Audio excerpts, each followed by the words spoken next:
అందరికీ నమస్కారం. Welcome to my channel Vijayalakshmi tutorial. నా పేరు విజయలక్ష్మి అండి. మనం స్పోకెన్ ఇంగ్లీష్ కోర్సులో ఉన్నాం కదా, అందులో 14వ రోజుకి స్వాగతం. మనము 13వ రోజు క్లాస్లో ఆల్రెడీ ప్రొనౌన్స్ గురించి చెప్పుకున్నాము, ఎన్ని రకాలు ఉన్నాయి లేదా ప్రొనౌన్స్ ఏంటి, అండ్ అందులో మీకు నేను ఒక 40 పైగా ప్రొనౌన్స్ యొక్క తెలుగు మీనింగ్ కూడా ఇవ్వడం జరిగింది. ఎవరన్నా ఫస్ట్ టైం ఈ ఛానల్ విజిట్ చేసినట్లయితే దయచేసి సబ్స్క్రైబ్ చేసుకొని వీడియోని వాచ్ చేయండి. అండ్ ప్రీవియస్ క్లాస్ చూడాలి అనుకుంటే డిస్క్రిప్షన్లో లింక్ ఉంది, లేదా మీరు వెళ్ళి స్పోకెన్ ఇంగ్లీష్ కోర్స్ 13వ రోజు అని టైప్ చేసినా మీకు వీడియో దొరికిపోతుంది. డైరెక్ట్ నా ఛానల్లోకి వెళ్ళి వీడియోస్లో మీరు వీడియోస్ అన్నీ చూడొచ్చండి. ఓకే, సో ఇవాళ మనము subject and objective pronouns and possessive pronouns ఈ 2 రకాల గురించి నేర్చుకుందాము. ఓకే, మొదటగా సబ్జెక్ట్ ప్రొనౌన్. సబ్జెక్ట్ ప్రొనౌన్ అంటే ఏంటి? Subject object. అసలు ఫస్ట్ సబ్జెక్ట్ ఆబ్జెక్ట్ అంటే ఏంటో తెలుసుకుందాం. సబ్జెక్ట్ అంటే ఎవరైతే ఆ పనిని చేస్తున్నట్టుగా, ఆ సెంటెన్స్లో ఎవరైతే డూవర్ ఉన్నారో లేదా ఎవరైతే మెయిన్ సబ్జెక్ట్ ప్లేస్లో రాస్తున్నాం వాళ్ళని సబ్జెక్ట్ అంటాం, అంటే డూవర్ని సబ్జెక్ట్ అంటాము. ఆబ్జెక్ట్ అంటే ఏంటి అంటే ఆ యాక్టివిటీకి ఆబ్జెక్ట్కి అంటే తను ఏమీ యాక్టివిటీ చెయ్యరు, బట్ అంటే పార్ట్ ఆఫ్ ది యాక్టివిటీ అనమాట. యాక్టివిటీ చేసేది డూవర్ అనేది సబ్జెక్ట్. ఓకే, ఆబ్జెక్ట్ అనేటువంటిది ఏంటి అంటే either hill be a receiver. Receiver అంటే ఆ పని వల్ల వచ్చేటువంటి, అంటే ఆ పనిని రిసీవ్ చేసుకోవడము లేదా యాక్షన్ని రిసీవ్ చేసుకోవడము, ఆ ప్లేస్లో ఆబ్జెక్ట్ ఉంటుంది. Okay, subject is doer, object is receiver అనుకోవచ్చు మనం ఇక్కడ. సో ఆబ్జెక్ట్ అనేటువంటిది ఎలాంటి పని చేయదు ఇక్కడ. Next subject object. ఈ ప్రొనౌన్స్ని మనము సబ్జెక్ట్ ఆబ్జెక్ట్ ప్లేస్లో పెట్టేటప్పుడు ఇది కొంచెం ట్రిక్కీగా ఉంటుంది. అంటే మనము డిఫరెన్షియేట్ చేయగలగాలి.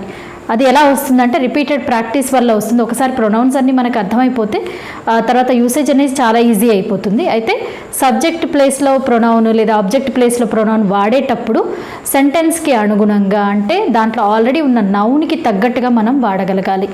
అది చాలా ఇంపార్టెంట్. ఇంకొకటి ఏంటి అంటే మనకి సేమ్ వర్డ్సే మనకి, అంటే సే ఫర్ ఎగ్జాంపుల్ యూ లాంటి వర్డ్ ఉందనుకోండి. యూ అనేటువంటిది మనకి ఆబ్జెక్టివ్ కేసులో వాడతాము, సబ్జెక్ట్ కేసులో, అంటే సబ్జెక్ట్లో వాడతాము, ఆబ్జెక్ట్లో కూడా వాడతాము. మిగిలిన వాటికి అంటే ఇట్ కూడా అలాంటిది. ఇట్ కూడా సబ్జెక్ట్లో అదే ఉంటుంది, ఆబ్జెక్ట్లో కూడా ఇట్ అనేదే వర్డ్ ఉంటుంది. మిగిలిన వాటికి డిఫరెంట్ వర్డ్స్ ఉన్నాయి. ఫస్ట్ సబ్జెక్ట్ ప్రొనౌన్స్ గురించి చూద్దాము.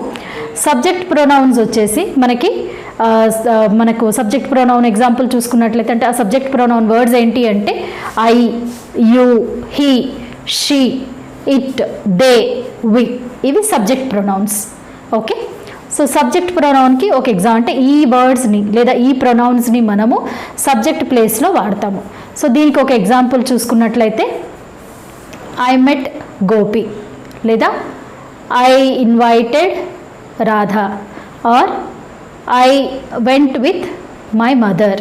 ఓకే, సో ఇక్కడ మీరు గమనించినట్లయితే ఐ అనేటువంటిది సబ్జెక్ట్ ప్లేస్లో వాడాను. అలాగే మిగిలిన ప్రొనౌన్స్కి కూడా మనం ఎగ్జాంపుల్ రాసుకోవచ్చు.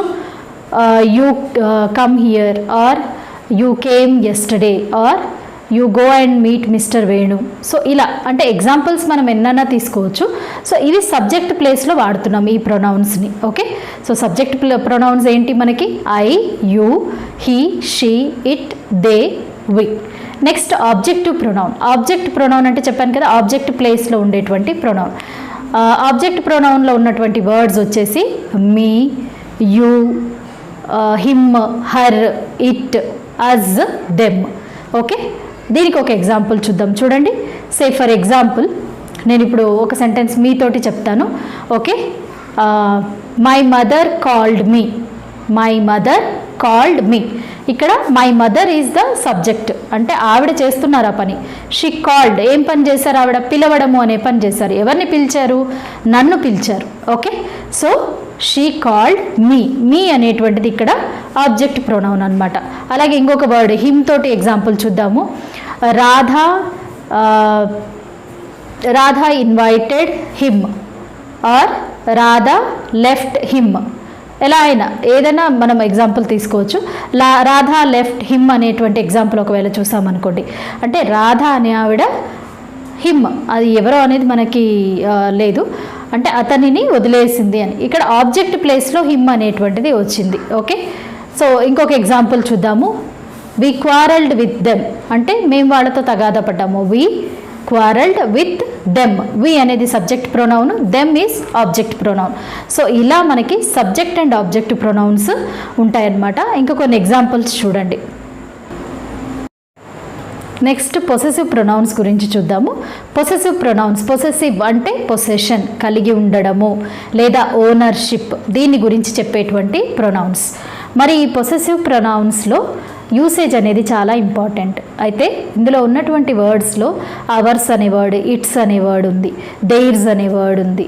ఓకే, సో ఇక్కడ ఎస్ వచ్చింది, దేర్స్ అంటున్నాము, అవర్స్ అంటున్నాము అని దానికి అపాస్ట్రఫీ పెట్టకూడదండి. చాలామందికి ఉన్న డౌట్ ఇది, అపాస్ట్రఫీ పెట్టాలి కదా మరి పొసెషన్ అంటే. లాస్ట్ మనం అపాస్ట్రఫీ క్లాస్ అప్పుడు చెప్పుకున్నాం, పొసెషన్ గురించి చెప్పేటప్పుడు అపాస్ట్రఫీ వాడతాము అని, పైన కామా. సో ఇందులో మెయిన్ ఇంపార్టెంట్ పాయింట్ ఇది, ప్రొనౌన్స్కి ఎప్పుడు అపాస్ట్రఫీ వాడకూడదు. ఓకే, పొసెసివ్ ప్రొనౌన్స్కి అపాస్ట్రఫీ ఉండదు. ఫర్ ఎగ్జాంపుల్ మీరు ఒకవేళ పెట్టారే అనుకోండి, ఇట్స్ అనే వర్డ్ని తీసుకుందాం. ఐటీఎస్ ఇట్సే, ఐటీ అపాస్ట్రఫీ ఎస్ కూడా ఇట్స్, రెండు ప్రొనౌన్సేషన్ ఒకటే.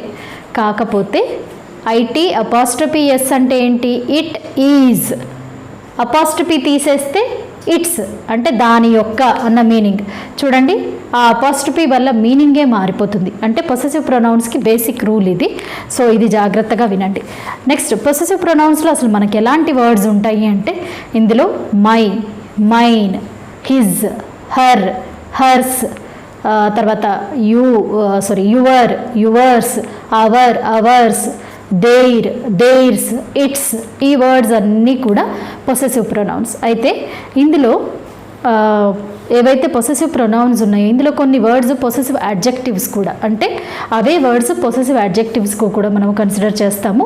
అయితే ఈ ప్రొనౌన్స్ ఇప్పుడు నేను ఏవైతే చెప్పానో వాటి వాడకం అనేటువంటిది రెండు రకాలుగా ఉంటుంది. ఎలా అంటే మనకి ఆబ్జెక్ట్గా వాడేటువంటి ప్రొనౌన్స్ ఉన్నాయి, ఆబ్జెక్ట్కి ముందు వాడే ప్రొనౌన్స్ ఉన్నాయి. అవి ఏంటి అంటే, సే ఫర్ ఎగ్జాంపుల్ మనము ఇప్పుడు మై అనే వర్డ్ ఉంది.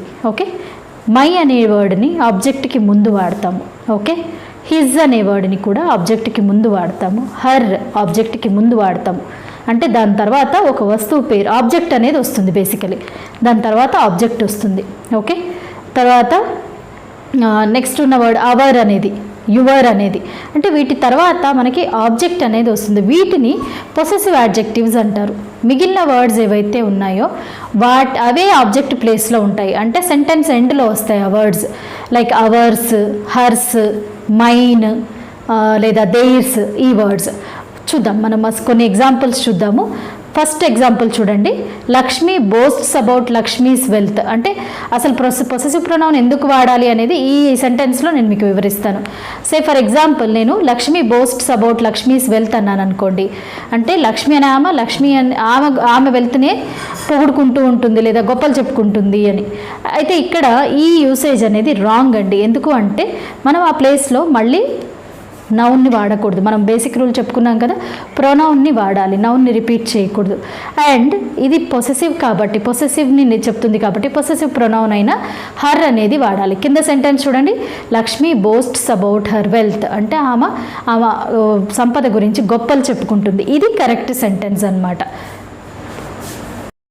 చూడండి, my, his, her, your, our, their, ఇవి మనకి ఆబ్జెక్ట్కి ముందు వచ్చే ప్రొనౌన్స్. వీటిని పొసెసివ్ యాడ్జెక్టివ్స్గా కూడా కన్సిడర్ చేస్తారు.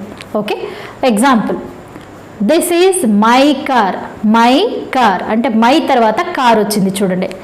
అయితే ఆబ్జెక్ట్ లాగా, అంటే ఆబ్జెక్ట్ ప్లేస్లో వచ్చే ప్రొనౌన్ పొసెసివ్ ప్రొనౌన్స్ ఏంటి అంటే mine, hers, yours, ours, there's.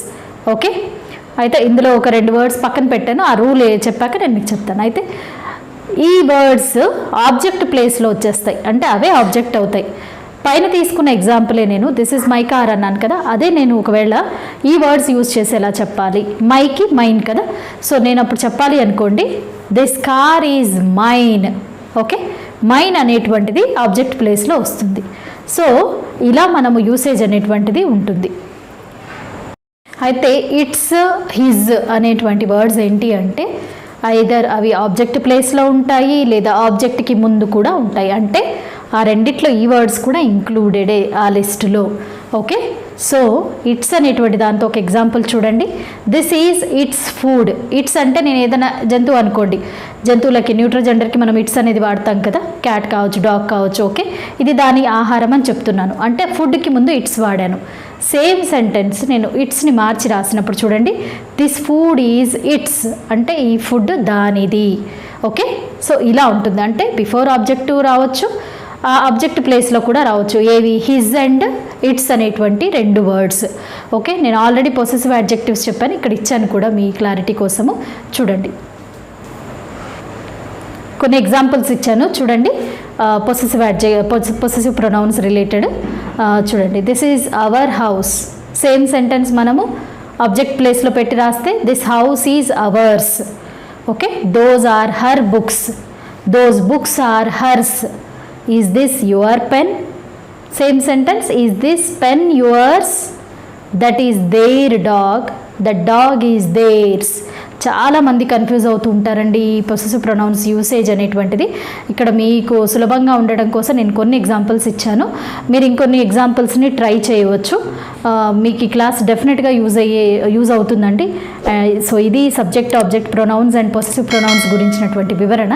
తప్పకుండా మీకు యూస్ఫుల్గా ఉంటుందని అనుకుంటున్నాను. వీడియో నచ్చినట్లయితే కనుక దయచేసి లైక్ చేసి షేర్ చేయండి.